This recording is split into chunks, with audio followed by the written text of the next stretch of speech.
Buffy the Vampire Slayer is the kind of movie where the chosen one is a popular cheerleader who would rather be shopping than saving the world slaying vampires. This is Rose Colored Film Reviews, where we look what makes a movie worth your time. In the film, Buffy is a popular high school cheerleader with a seemingly perfect life until vampires start showing up at her city and killing everybody. Then Merrick, played by Donald Sutherland, tells her she is part of a long line of vampire slayers, and now she has to go from shallow popular girl to reluctant hero. What this movie does really well is give you a rough, campy first version of a much better idea. This is not Buffy that most people remember from the TV series.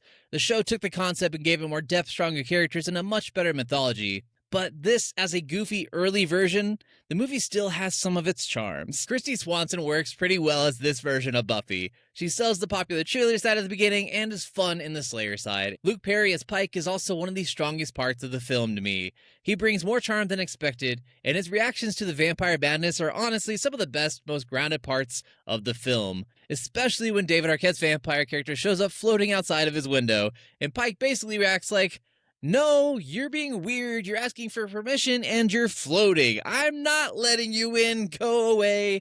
I need to get out of town." And then of course you've got the vampires, who are not scary in the slightest, but are actually extremely campy. Rutger Hauer, Paul Reubens, David Arquette, and more, they all lean into this theatrical, strange, exaggerated vampire energy, just bragging about how powerful they feel. Paul Reubens especially feels like he understood exactly what kind of movie he was in. The action is pretty low stakes, and some of the comedy is uneven, but if you meet it as a light 90s vampire camp movie, it is still a very decent time and a good amount of fun. And the rose-colored moment for me is Buffy putting on the black leather jacket over her white dress and fighting vampires at the senior dance.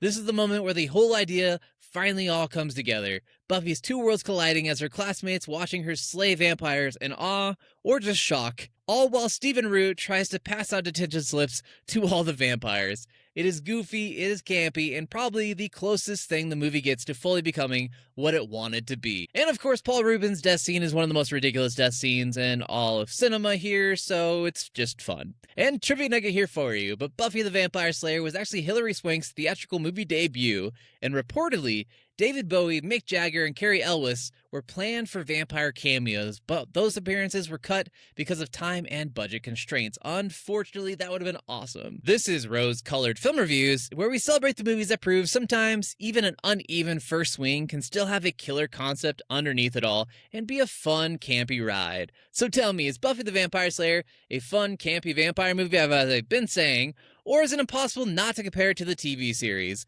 But please, let me know what you think about this movie, and if you have another recommendation, drop it in the comments below. Thank you so much for watching up to this point, and I hope to see you all again soon. Bye!